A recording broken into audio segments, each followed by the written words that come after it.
콘크리트 시험 총정리 후편. 콘크리트 중에 염화물 허용량 및 측정법. 콘크리트 내에 염해를 일으키는 염화물이 많으면 철근 부식이 야기되고 철근 최적이 2.5배 증가하고 팽창합이 발생하여 콘크리트 균열을 야기시켜 내구성이 저하된다고 콘크리트 염해와 동해 강의에서 배웠었지. 그래서 콘크리트에 사용되는 골재중 염화물 함유량도 제한 기준이 있지만 콘크리트 자체의 염화물 함유량에도 허용량 기준이 있는데 콘크리트 내에 여러가지 염화물의 양을 구하는 것은 어려우므로 콘크리트 내 염소 이온량을 측정하여 염화물 함유량으로 표시하게 되어 있어. 오늘은 이 콘크리트 중에 염화물 기준과 측정법에 대해 공부를 해보는 시간을 가져보자. 먼저 콘크리트 내 염화물이 철근 콘크리트에 미치는 영향을 다시 한번 정리해보자면 앞서 설명한 것처럼 철근 부식으로 인한 콘크리트 균열 발생 및 내구성 저하를 들 수 있고 콘크리트의 초기 강도가 증가하지만 장기 강도가 저하되며 콘크리트의 슬럼프를 저하시키고 건조 수축을 증가시키며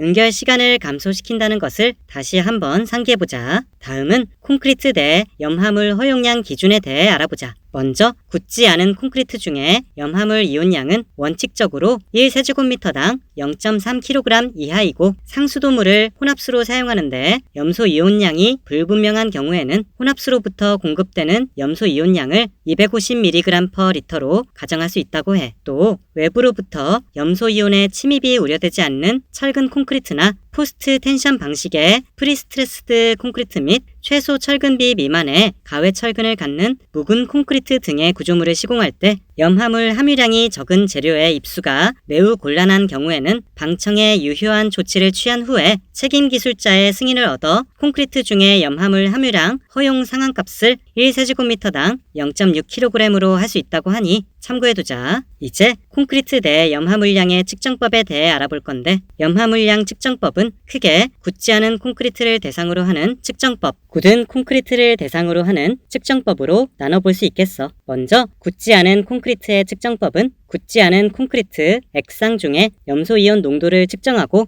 여기에 단위 수량을 더해서 염화물량으로 환산하여 구하는 방식이라고 하는데 티오시안산 이온과 철의 반응으로 생기는 붉은 주황색의 흡광도를 측정하여 염화물 이온량을 결정하는 흡광 광도법, 크롬산 칼륨 용액을 지시약으로 하고 질산은 용액으로 적정하여 염화물 이온량을 결정하는 질산은 적정법, 염소이온 선택성 전극을 이용해서 전위를 측정하여 염화물 이온량을 결정하는 전위차 적정법, 염화물 이온 전극을 사용하거나 전위차를 측정하여 염화물 이온량을 결정하는 이온 전극법, 백색 시험지가 변색한 부분의 길이로 염소이온 농도를 측정하는 시험지법이 있으니 참고해두자. 또 굳은 콘크리트의 측정법은 콘크리트의 시료를 분말로 만든 후 산으로 용해시켜서 염분을 추출하거나 또는 온수 속에 침전시켜서 염분을 추출한 후 그 용액 속에 염소이온 농도를 측정해서 염화 물량으로 환산해서 구하는 방식인데 측정법의 종류에는 전량, 적정법, 이온 색층, 분석법, 시료 분석법이 있다고 하니 참고해두자. 콘크리트의 공시체와 언본드, 캐핑, 콘크리트 재료의 압축, 인장, 휨,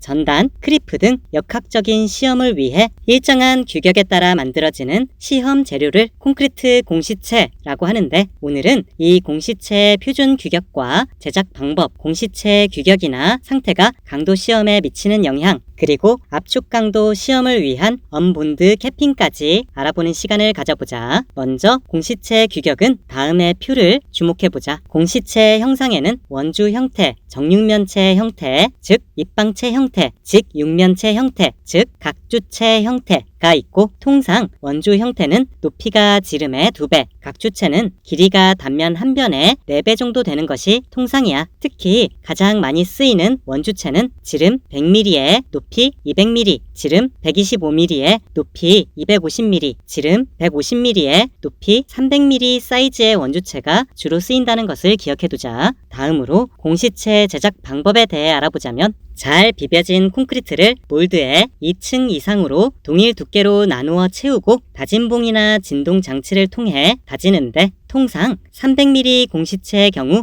100mm씩 3층으로 분층하여 다짐하는 것이 적절하지. 이후 윗면 고르기를 실시한 후 16시간 이상 20+-5°C에서 몰드를 탈형하지 않은 채로 초기 항생을 실시하고 3일 이내에 탈형한 후 공시체를 캐핑해야 해. 여기서 캐핑이란 콘크리트 강도 시험을 규격에 맞게 하기 위해 상하부면을 고르는 작업인데 다시 말해 평평하게 하는 작업이야. 알루미늄 분말을 혼입한 시멘트 페이스트를 사용해서 공시체 상하부면을 누르기도 하고 코어 공시체의 경우 기계 연마를 하기도 하며 강제 캡과 고무 패드를 사용해 언본드 캐핑을 하기도 하는데 언본드 캐핑은 잠시 후에 따로 더 알아보기로 하자. 캐핑이 끝나면 이제 본 양생을 해야 하는데 온도 20 플러스 마이너스 2도씨의 수중이나 습도 95% 이상의 공기 중에서 양생을 하되 양생 중에는 진동이나 충격을 금지해야 하겠어. 이렇게 만들어진 공시체로 압축 강도 시험은 물론 인장 강도 시험, 휨 강도 시험 등을 실시하게 되는데 이런 시험을 실시할 때 공시체의 크기와 형상이 강도 시험 결과에 어떤 영향을 미치게 될까? 먼저 공시체의 높이와 지름의 비가 작을수록 강도가 크게 나온다고 하고 또 동일 비율에서는 공시체의 크기가 작을수록 강도가 크고 강도 편차도 크다고 해. 또 원주체보다 각주체가 또 각주체보다 입방체의 강도가 크다고 하고 표준 공시체가 코어 공시체보다 강도가 크다고 해. 또 기둥,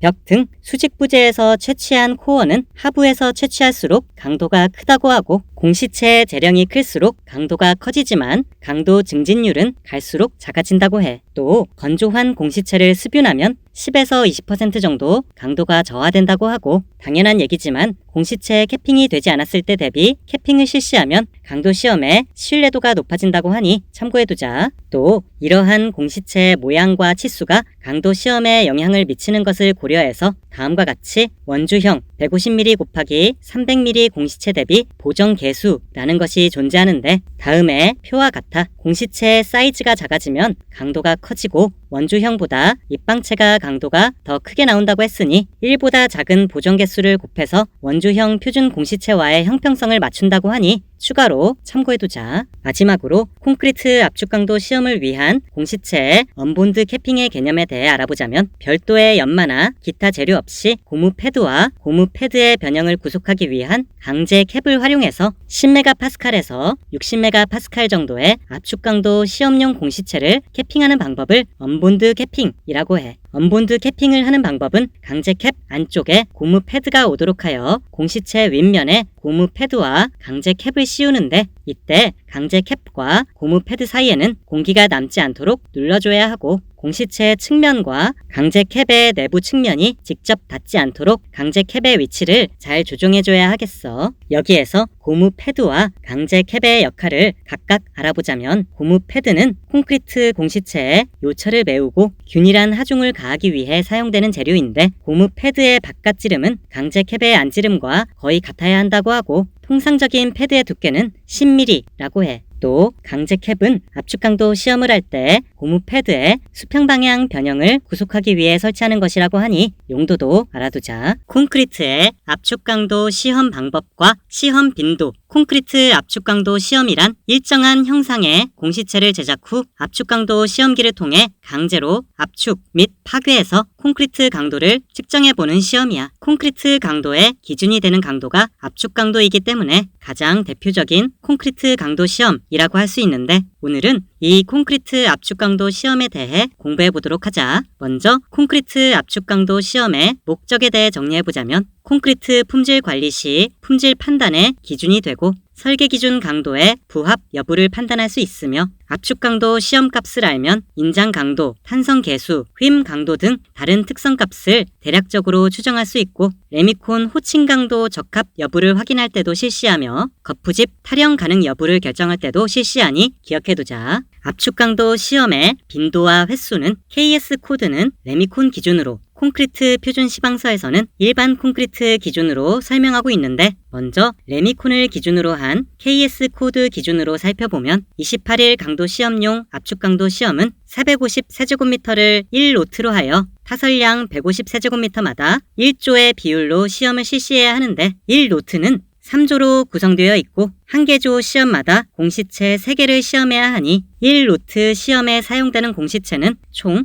9개라고 할 수 있겠어. 당연히 동일 레미콘사 제품으로 각 조의 시류 채취 시 균등 채취하여 시험하는 것이 원칙이라고 하는군. 또 일반 콘크리트를 기준으로 한 콘크리트 표준 시방서에서는 구조물의 중요도와 공사의 규모에 따라 120세제곱미터마다 한 개조 시험을 실시하게 되어 있으니 이것도 참고해두자. 이제 콘크리트 압축 강도 시험의 절차에 대해 알아보자면 먼저 공시체를 제작 및 양생해야 하는데 공시체 제작 및 양생에 대한 사항은 지난 콘크리트의 공시체와 언본드 캐핑 강의 때 다뤘으니 생략하도록 할게. 다만 콘크리트의 강도는 공시체의 건조 상태나 온도에 따라 상당히 변화하는 경우도 있으므로 공시체 양생을 끝낸 직후 시험에 바로 들어가야 한다고 하니 참고해두자. 다음으로 하중 제하 본 시험을 실시해야 하는데 상하 가합판의 압축면을 청소 후에 공시체 중심축이 가합판의 중심과 일치하도록 세팅을 해야 하는데 공시체 중심축과 가합판 중심의 차이는 공시체 지름의 1% 이내여야 한다고 해. 그 후 시험기의 가합판을 공시체에 밀착시키고 공시체에 충격을 주지 않도록 똑같은 속도로 하중을 가해야 하는데 하중을 가하는 속도는 초당 0.6 플러스 마이너스 0.2 메가파스칼의 범위에서 일정한 속도로 가합해야 한다고 하는군. 이렇게 공시체가 파괴될 때까지 가합 후 파괴되는 순간의 최대 하중을 유효 숫자 3자리까지 읽으면 한 개의 공시체 시험은 종료가 되겠어. 이제 시험 결과에 따라 계산을 해야 하는데 압축 강도는 최대 하중을 공시체의 바닥 면적, 즉 파이 곱하기 2분의 지름의 제곱으로 나눈 값이라고 하니 어려운 식이 아니니 시험과 함께 압축 강도 구하는 식은 반드시 기입해 보도록 하자. 압축 강도 시험 결과 판정은 한 개 공시체 시험 결과는 설계 기준 강도의 85% 이상이어야 합격이고 시험 결과의 평균 값은 설계 기준 강도 이상이어야 합격이라는 것을 기억해두자. 물론 7일 압축 강도의 경우 28일 강도로 환산한 기준으로 설계 기준 강도 이상이어야 하겠지. 마지막으로 압축 강도 시험 때 제하 속도가 시험 결과에 미치는 영향을 간단히 알아보자면 통상 보통 강도의 압축 강도 시험에서는 제하 속도가 빠를수록 측정 강도가 높아지는 경향이 있지만 최대 압축 강도의 75%에서 95% 응력 상태에 도달하기까지의 제하 속도는 시험 결과에 영향을 거의 미치지 않는다고 하니 이것도 참고해두자. 콘크리트의 인장 강도 시험법 한열 시험법 콘크리트의 인장 강도란 인장력을 받는 콘크리트가 파괴되지 않고 견디는 최대의 강도를 말하는데 굳은 콘크리트의 성질에서 콘크리트의 인장 강도는 통상 압축 강도의 10분의 1에서 13분의 1 정도 된다고 언급한 적이 있었지. 이렇듯 콘크리트의 인장 강도는 압축 강도에 비해 매우 작아서 콘크리트 부재를 설계할 때는 일반적으로 무시되지만 건조 수축 균열, 온도 변화에 의한 균열 등을 검토할 때 고려되어야 하므로 콘크리트의 품질을 판단할 수 있는 하나의 기준이 될 수 있어. 간단히 온도균열 지수 및 수화열 대책에서 배운 것을 복기해보자면 온도균열 지수에 의한 방법 중 정밀법 식의 분자가 바로 재령 T1에서의 콘크리트 인장 강도였지. 이렇듯 우리는 콘크리트의 인장 강도를 측정할 필요가 생길 수 있는데 오늘은 이 콘크리트 인장 강도를 측정하는 시험인 콘크리트 한열 시험법에 대해 간단히 공부해보는 시간을 가져보자. 먼저 콘크리트 인장 강도 시험에는 사실 직접 인장 시험과 한열 시험이 있는데 콘크리트 공시체를 잡고 축방향으로 잡아당기는 것은 쉽지 않기 때문에 상하 지지판 사이에 수뷴 콘크리트에 원주 공시체를 넣은 후에 하중을 가해서 파괴 시의 하중을 측정해 인장 강도를 계산하는 한열, 즉 쪼갬 시험법을 채택하는 것이 일반적이야. 이제 콘크리트 한열 시험 방법에 대해 알아보자. 먼저 시험 대상 공시체는 앞서 말했듯 수뷴 양생한 원주형 공시체로 시험할 때까지의 기간을 젖은 수포로 덮어서 수뷴 상태를 유지하고 수뷴 상태 그대로 즉시 시험을 해야 한다고 하는군. 참고로 일부러 만든 공시체뿐만 아니라 코어로 채취한 원주형 샘플로도 한열 시험을 할 수 있다고 하니 참고해두자. 한열 시험 전 정확한 사이즈 측정 및 공시체의 정확한 거치를 위해 공시체에 표시를 해야 하는데 공시체의 양 단면에 직경을 나타내는 지름선을 그리되 양측 선은 공시체와 같은 측면상에 있어야 해. 다음으로 공시체의 양단과 중앙의 세개소에서 공시체의 직경을 측정하여 평균값을 계산하고 공시체의 길이도 측정하되 이때 공시체의 직경은 0.2mm 정밀도, 길이는 2mm 정밀도로 측정해야 한다고 해. 다음으로 하부 지지대의 중심을 따라 베니아 합판, 가합판을 대고 가합판 위에 공시체를 올려놓되 공시체 양 끝에 표시선이 연직이 되도록 중심선을 맞춰야 해. 그렇게 공시체 중심을 맞춘 상태에서 상부 가합판을 설치하는데 하중을 제하하기 전에 하부 지지판의 중심축과 상부 가합판의 중심축 및 공시체 직경 표시선이 모두 일직선상에 있도록 공시체의 위치를 조정해야 더 정확한 시험을 할 수 있겠지. 이제 공시체가 파괴될 때까지 계속해서 하중을 가해야 하는데 하중 제하 속도는 매분 7에서 14kg/제곱센티미터의 일정한 비율로 증가하도록 해야 하고 하중을 가할 때 공시체에 충격을 주지 않도록 해야 돼. 또한 파괴할 때 시험기가 표시하는 최대 하중을 기록하고 파괴의 형태와 겉모양도 기록해 둬야 하겠어. 이렇게 구해진 쪼갰 최대 하중과 공시체의 지름과 길이를 다음에 식에 대입하면 콘크리트의 쪼갰 인장 강도를 계산할 수 있지. 시험 과정도 알아두어야 하지만 콘크리트의 쪼갰 인장 강도를 구하기 위한 식은 한려시험법 관련 문제가 출제되었을 때 반드시 삽입해야 하니 외울 수 있도록 노력해보자. 콘크리트 코어 공시체 시료 절취 및 강도 시험 콘크리트 품질 관리 강의 시간에 균열이나 구조물의 강도가 우려되는 경우에는 콘크리트 코어를 채취해서 강도 시험을 하기도 한다고 했는데 오늘은 콘크리트 강도 시험을 위한 코어 시료 절취에 대해 알아보는 시간을 가져보자. 먼저 콘크리트 코어의 절취 시기는 코어를 절취할 콘크리트가 충분히 경화해서 굵은 골재와 모르타르의 부착이 절취 작업에 의해 해를 받지 않게 된 시기에 해야 하겠고 코어 절취 전 준비 사항은 코어 채취 전에는 콘크리트 시설물을 절취할 때 구조물에 해를 발생시킬 수 있는지 여부를 잘 살펴봐야 하고 분명한 채취 목적에 근거하여 어느 정도 규격의 코어를 어느 부위에서 몇 개나 채취할 것인지 사전에 구체적으로 정해야 하겠어. 또 안전진단 목적의 비파괴 시험 방법과 코어 강도 시험을 병행할 경우에는 비파괴 시험 방법을 실시한 동일 위치에서 코어를 채취해야 하지. 이제 코어 시료 절취 방법 및 유의사항에 대해 알아보자면 코어의 절취는 콘크리트용 코어 드릴을 사용해야 하는데 여기서 코어 드릴이란 이렇게 생긴 다이아몬드 재질로 된 비트가 부착된 천공 장치야. 당연히 코어 시료를 절취할 때 공시체가 파손되거나 굵은 골재가 탈락되지 않도록 해야 하는데 만약 절취 중 파손되거나 굵은 골재가 느슨해졌다면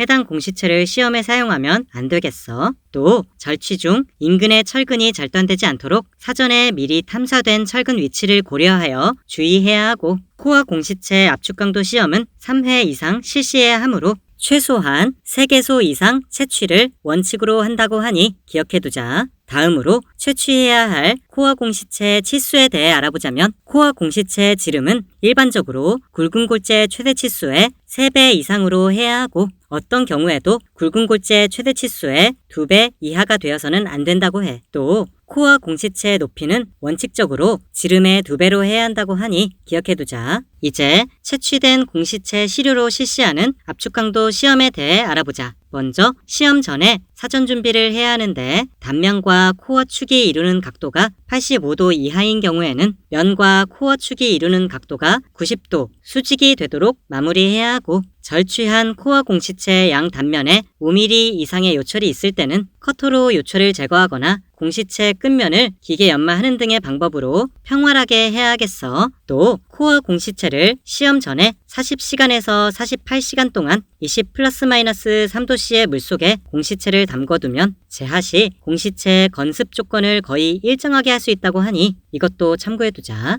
이제 사전 준비가 끝났으면 압축 시험을 실시해야 하는데 압축 강도 시험은 콘크리트의 압축 강도 시험 방법과 시험 빈도에서 설명한 방식과 동일하고 다만 부득이하게 공시체의 높이가 지름의 2배보다 작은 경우에는 압축 강도 시험에서 얻어진 압축 강도의 다음 표에 보정 개수를 곱해서 지름의 2배 높이를 가진 공시체의 강도로 환산해야 한다고 하니 참고해두자. 콘크리트의 공시체와 언본드 캐핑 시간에 공시체의 높이와 지름의 비가 작을수록 강도가 크게 나온다고 했는데 이에 대한 보정 차원이라고 보면 되겠어. 이렇게 압축 강도 시험 실시 결과를 바탕으로 코어 공시체의 합격 여부를 판단해야 하는데 이때 합격 판정 기준은 코어 공시체 압축 강도 시험 결과의 평균값이 설계 기준 강도의 85% 이상임과 동시에 모든 코어 공시체 시험 결과가 설계 기준 강도의 75% 이상이어야 합격이라고 할 수 있겠어. 마지막으로 복습 겸 간단히 코어 공시체 압축 강도 평가의 예를 들어보자면 콘크리트 설계 기준 강도가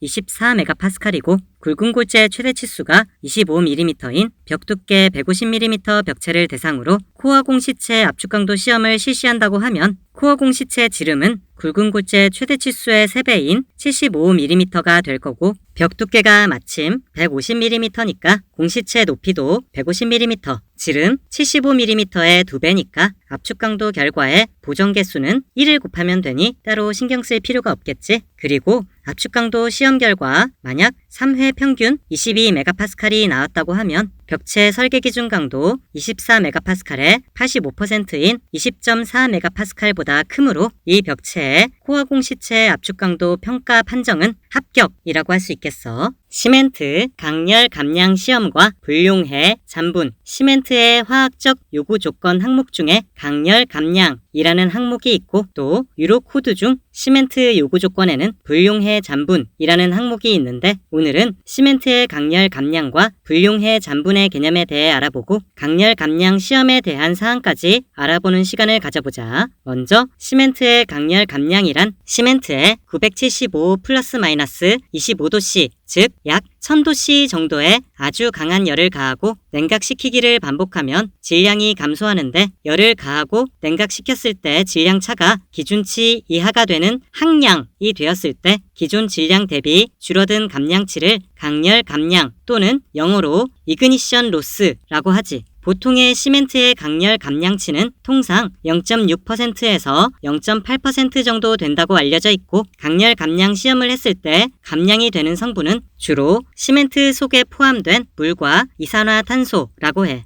아직 사용 전 시멘트 속에 습기와 이산화탄소가 많이 포함되어 있다는 얘기는 시멘트에 풍화가 일어났다는 이야기라고 할 수 있으니 이 강렬 감량 시험으로 시멘트 풍화 정도를 판단할 수 있으니 참고해두자. 이제 강렬 감량 시험의 시험 방법에 대해 간단히 알아보자면 시멘트 시료 약 1g을 채취해서 975도 플러스 마이너스 25도씨에서 15분간 가열을 하고 데시케이터 안에서 냉각 후 질량을 재는 과정을 반복해야 돼. 그러다 가열하고 냉각시켰을 때 질량의 차이가 기준치 이하가 되는 항량이 되었을 때 감량치를 측정하고 다음의 식에 따라 강렬 감량치를 구하면 돼. 다만 고로슬래그 시멘트 및 고로슬래그의 강렬 감량치를 측정할 때는 보정을 실시해야 하는데 그런 경우 보정을 해야 한다는 것까지만 알고 지나가자. 강렬 감량 시험의 특징을 몇 가지 언급하자면 중량의 측정 단위는 0.1mg 즉 0.001g 단위까지 측정해야 하며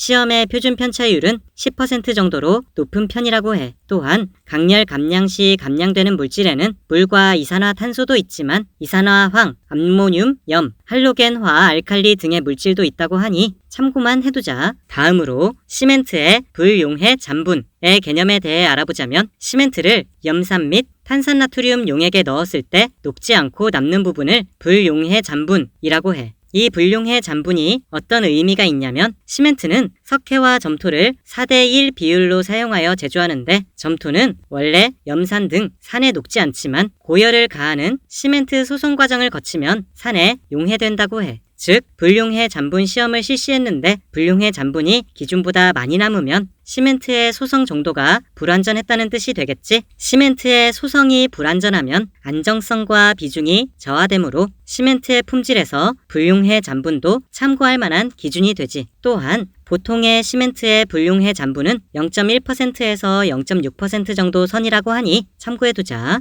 마지막으로 강렬 감량과 불용해 잔분에 대한 시멘트의 화학적 요구 조건 기준을 살펴보자면 KS에서는 시멘트의 강렬 감량에 대한 필요 조건을 5% 이하로 규정하고 있고 EN 유로 코드에서는 시멘트의 불용해 잔분에 대한 필요 조건을 5% 이하로 규정하고 있다고 하니 이것도 추가로 알아두면 좋겠지. 콘크리트 조기 강도 추정법 중 촉진 강도 시험법 설계 기준 강도 FCK와 배합 강도 FCR 시간에 일반 콘크리트는 설계 기준 강도나 배합 강도 모두 표준 양생한 재령 28일의 압축 강도 기준으로 결정한다고 했는데 현재 현장 상황에 따라 28일 재령까지 기다리지 못하는 경우에는 3일 또는 7일에 조기 재령의 강도로부터 28일 강도를 추정하는 방법이나 촉진 양생 강도로부터 28일 강도를 추정하는 방법도 있다고 했었지. 이렇듯 28일이라는 긴 품질 확인 기간을 단축시키기 위한 여러 가지 방법을 콘크리트 조기 강도 추정법이라고 하고, 콘크리트 조기 강도 추정법 중 촉진 강도 시험법이란 굳지 않은 콘크리트를 물리적, 화학적으로 급속 경화시켜서 콘크리트 강도를 단기간에 발현되도록 하고, 통상의 압축 강도 시험을 실시한 후 재령 28일 강도와의 상관관계를 사전에 도출하여 조기의 강도를 추정, 판정하는 방법인데, 오늘은 이 콘크리트 조기 강도 추정 방법 중 촉진 강도 시험법에 대해 자세히 알아보는 시간을 가져보자. 먼저 콘크리트 조기 강도 추정법의 목적에 대해 정리해보자면, 콘크리트가 설계 기준 강도에 도달할 수 있는지 미리 예측해보는 목적, 거푸집과 동바리의 존치 기간을 추정하는 목적, 상층 작업의 진행 가능 시기를 추정하는 목적, 그리고 콘크리트 품질에 대한 조기 검증을 위해 실시한다고 하니 참고해두자. 콘크리트 조기 강도 추정 방법에는 이렇게 여러 가지 방법이 있다고 하는데, 이런 방법들을 모두 익힐 수는 없으니 많은 방법들이 있구나 정도만 알아두고,